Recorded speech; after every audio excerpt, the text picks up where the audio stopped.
Letícia, eu sou arquiteta, eu sou BIM Manager certificada pela Zigurat e atualmente eu atuo na TPF como consultora BIM, atuando principalmente no nivelamento de colaboradores, na produção de materiais como manuais, para dar suporte, então, na metodologia BIM. Aqui comigo hoje está a Tayla, ela atua junto comigo na consultoria BIM e ela também participou desse projeto que a gente vai apresentar hoje, que é sobre automação de layouts com design generativo.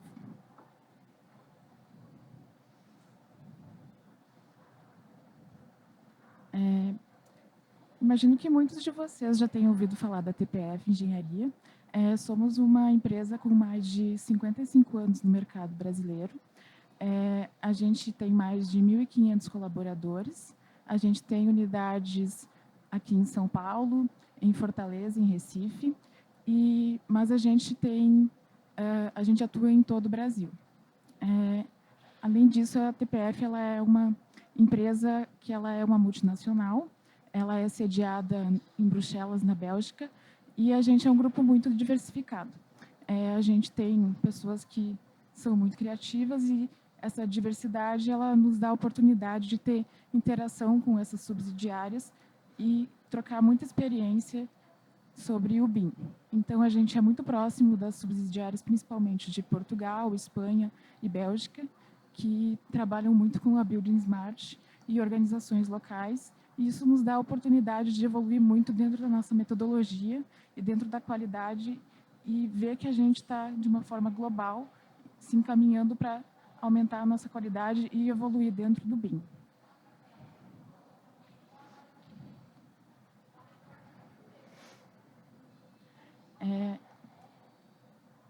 O BIM na TPF ele é utilizado desde 2008. A gente tem vários processos dentro da metodologia BIM, como modelagem paramétrica, como a quantificação, orçamentação, planejamento, sustentabilidade. E para garantir que a gente tenha qualidade dentro dos nossos processos e dar um suporte para os nossos colaboradores, a gente tem o Círculo de Qualidade BIM. O Círculo de Qualidade BIM ele é um comitê interno, técnico transversal, que ele busca promover a troca, a experiência dos nossos colaboradores, buscando esse nivelamento e também evoluir dentro dos nossos processos, políticas e metodologia BIM.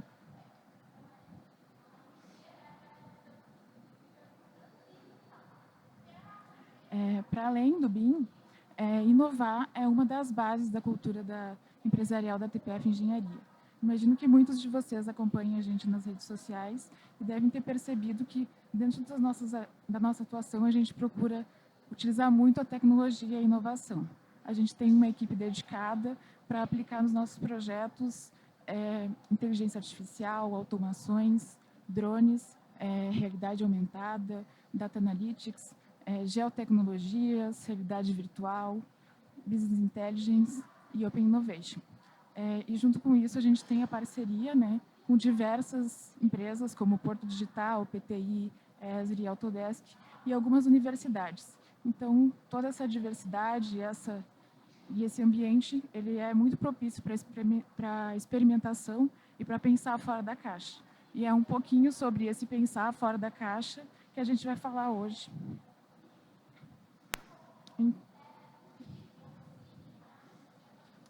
Antes de falar sobre essa pergunta que está na tela, eu gostaria de contextualizar um pouquinho a minha relação com o design generativo.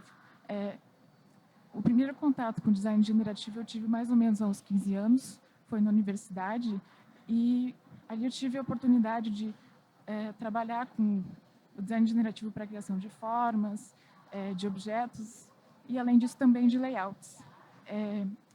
E essa oportunidade ela apareceu novamente dentro da TPF quando um dos nossos clientes ele trouxe um projeto que era de Smart Office, que precisava ser feito em grande quantidade e num prazo muito curto. Então, a gente, nesse contexto, se perguntou como a gente poderia ganhar agilidade e potencializar a variabilidade na geração desses layouts. Então, a solução que a gente trouxe para isso foi o design generativo. O design generativo é um processo automatizado que utiliza algoritmos para criar diversas soluções de projeto com rapidez e a partir de parâmetros que são pré-definidos pelo usuário. É muito importante lembrar que o design generativo ele não é inteligência artificial. A IA generativa, ela funciona como ela tem a capacidade de aprender, de raciocinar e de tomar decisões de forma autônoma.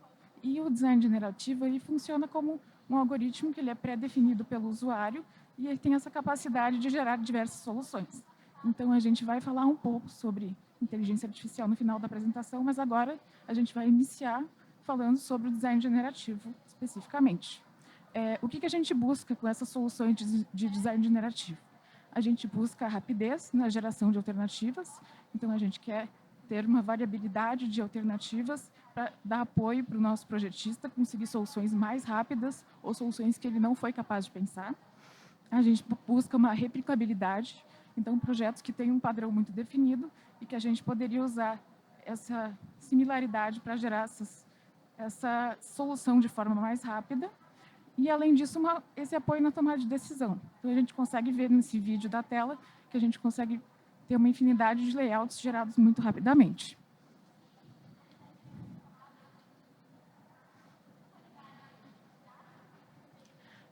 Como que a gente conseguiu estruturar esse design generativo? Então, o primeiro passo foi estudar, analisar uma quantidade de layouts desses smart offices para a gente alcançar esse objetivo, né? A gente analisou de modo a obter os padrões e esses padrões eles pudessem ser replicados, né, utilizados nas restrições dos nossos algoritmos. As restrições que foram analisadas foram restrições de acesso, de circulação, a restrição de adjacência funcional, como esses ambientes se relacionam, quais podem ficar mais próximos de outros funcionalmente ou quais devem ficar longe do outro. Questões de proporção, áreas mínimas e máximas para que os nossos algoritmos não gerassem espaços que não fossem possíveis de serem utilizados, a questão de morfologia do ambiente.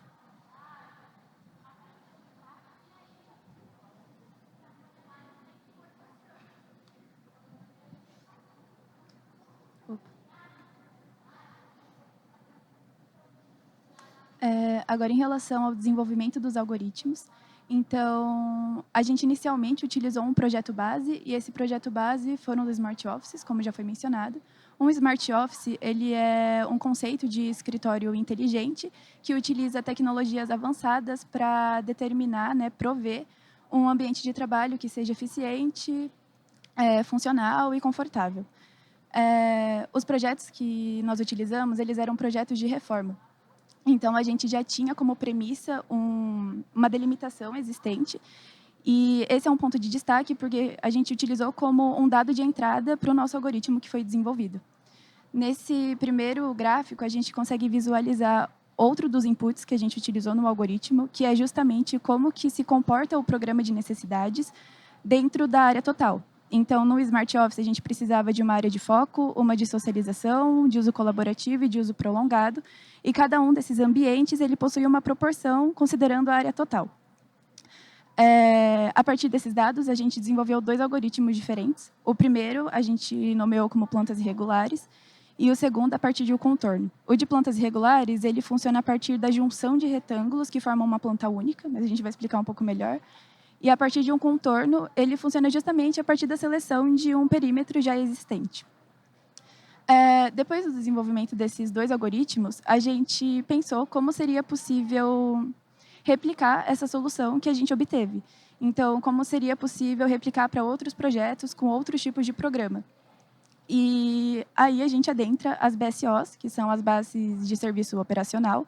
São essas estruturas, esses edifícios dispostos, né, em rodovias de concessão, e eles têm como foco justamente fornecer auxílio para o serviço de concessionária.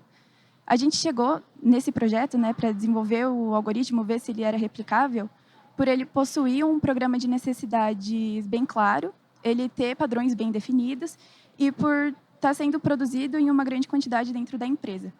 E aí, com isso, a gente obteve esse outro gráfico, com também o programa de necessidades se comportando dentro de um parâmetro total. E aí a gente tem os seguintes ambientes que são necessários de existir. Então, depósito, descanso, vestiário, sanitário, escritório e copa. E aí, com ele, a gente obteve outro algoritmo, também a partir de um contorno.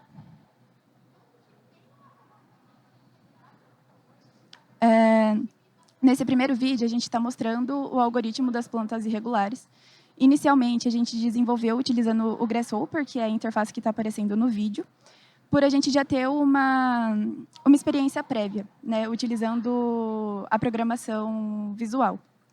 E, mesmo sendo o Grasshopper, ele tem uma ligação direta com soluções BIM, justamente por possuir um plugin, o Rhino Inside Revit, que foi o caso que a gente utilizou. Então, tudo que é modelado no Rhino Ceros, ele pode ser modelado dentro do Revit. Em relação à lógica do algoritmo, ele funciona basicamente a partir da junção de retângulos, e esses retângulos são as variações. Então, eles variam tanto em área quanto em posição, e como restrição única, a gente estabeleceu que eles precisariam coexistir de forma a formar uma planta única. Além disso, a gente imputou também as cores.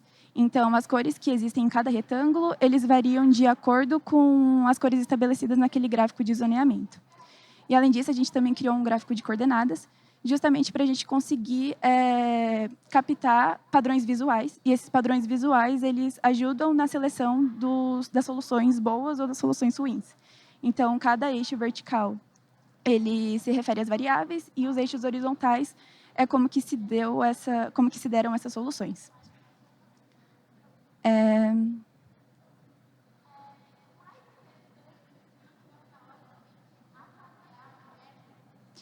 Depois a gente parte para o algoritmo a partir de um contorno, também considerando o caso dos Smart Offices, e ele se dá justamente a partir da seleção de um contorno. Então, dado que o projetista já tem esse contorno, que ele tenha desenhado, ou já existe porque o projeto já tem uma delimitação do perímetro, esse contorno ele é selecionado, e aí o algoritmo ele faz a subdivisão dos ambientes que precisam existir, considerando o eixo X e o eixo Y. A variação ela se dá justamente a partir da movimentação desses dois eixos, e os eixos eles são movidos a partir de sliders, né, que se dão de 0 a 1. A gente utilizou um componente dentro do Grasshopper, e esse componente ele precisa de duas entradas.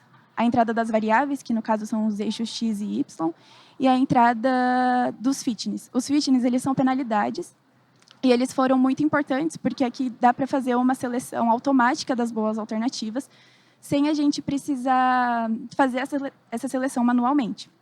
Então, como penalidade, a gente estabeleceu que as 4 zonas elas precisam coexistir. Então, por exemplo, eu tenho um resultado que não tenha um espaço de foco ou não tenha um espaço de uso prolongado. Ele vai ter uma alta penalidade e, consequentemente, ele vai ficar para baixo da lista que esse elemento gera. E outra penalidade que a gente também colocou é a dimensão mínima. Então, por exemplo, se gerasse um ambiente que fosse 20 centímetros por 2 metros, seria um ambiente que não daria para ser usado. Então, também é uma solução que tem uma alta penalidade e, consequentemente, ele vai para o fim da lista. No final, a gente tem diversas soluções encontradas que são ranqueadas de acordo com o valor das penalidades. Então, em primeiro lugar, ficam as boas soluções, de acordo com essas penalidades, e, para o final, ficam as soluções com alta penalidade, né, que não são soluções tão boas.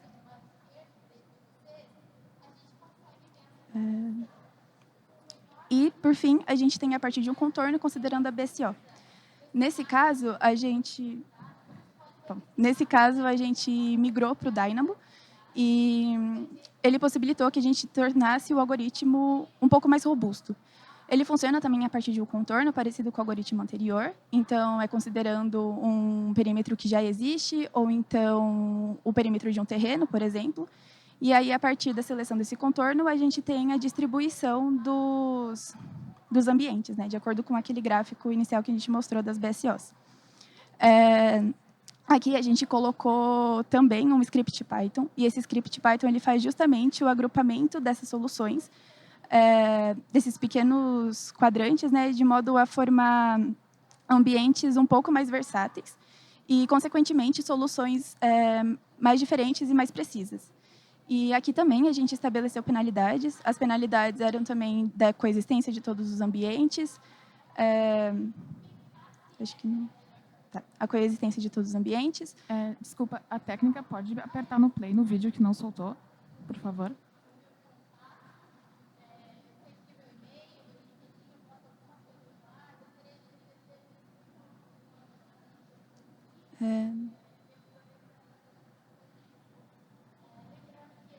Acho que pode seguir para a gente. Mas uma penalidade que a gente imputou também era de que era necessário, por exemplo, que tanto os sanitários quanto os vestiários eles existissem adjacentes um ao outro. Mas as penalidades são infinitas, dá para colocar de acordo com as necessidades. Todos esses 3 algoritmos eles foram desenvolvidos pensando justamente nessa variação de soluções que possam ser geradas em um curto espaço de tempo, obviamente respeitando restrições. Essas restrições sendo tanto de normas, né, de regulação, quanto as normas que são estabelecidas num projeto arquitetônico ou com as necessidades estabelecidas.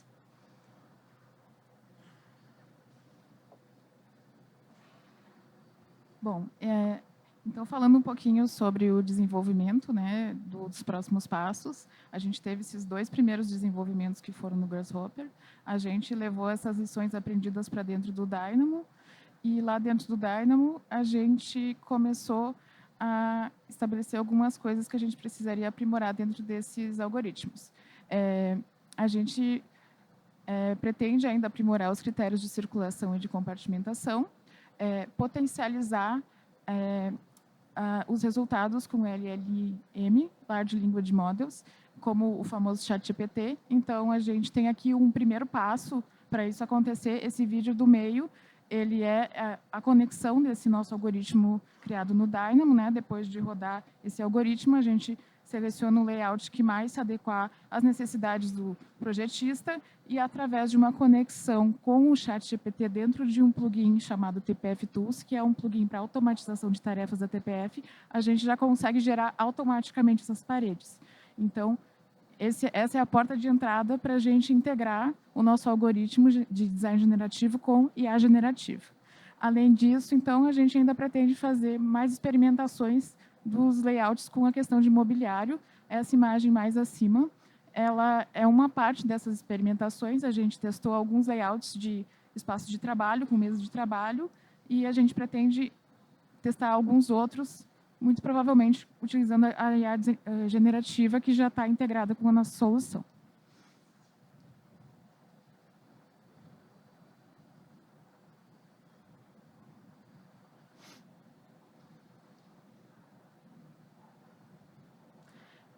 Falando um pouquinho mais, então, sobre o TPF Tools, que é essa ferramenta que a gente utilizou para integrar o ChatGPT e gerar aquelas paredes do slide anterior. O TPF Tools ele é uma ferramenta para automatizar processos, que foi desenvolvido pelo nosso time de programação.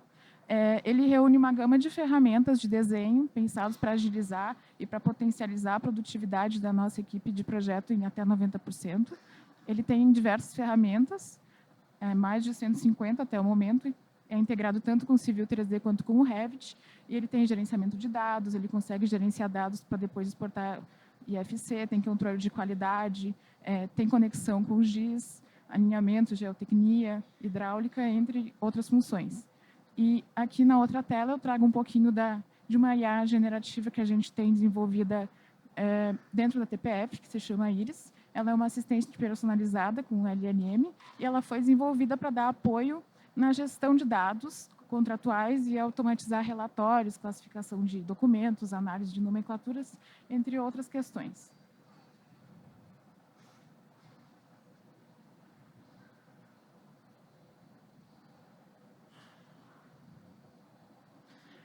E aqui um pouquinho de inteligência artificial de visão computacional, direcionado para ativos rodoviários. Então, na primeira tela, a gente tem uma IA, né, que passa essa câmera acoplada no veículo, na rodovia, e auxilia no levantamento de sinalização, classificação desses ativos da rodovia. No segundo vídeo, a gente tem uma IA, o Pavement AI, que é um levantamento de patologias em pavimentos flexíveis, que auxiliam nos novos projetos na tomada de decisão de como fazer a manutenção dessas rodovias.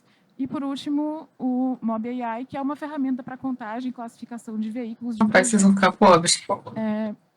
Então, a gente pretende, daqui para frente, unir a nossa expertise e nosso experimento no design generativo para ter essa ferramenta também com IA generativa nos próximos passos. Gostaria de agradecer a todos.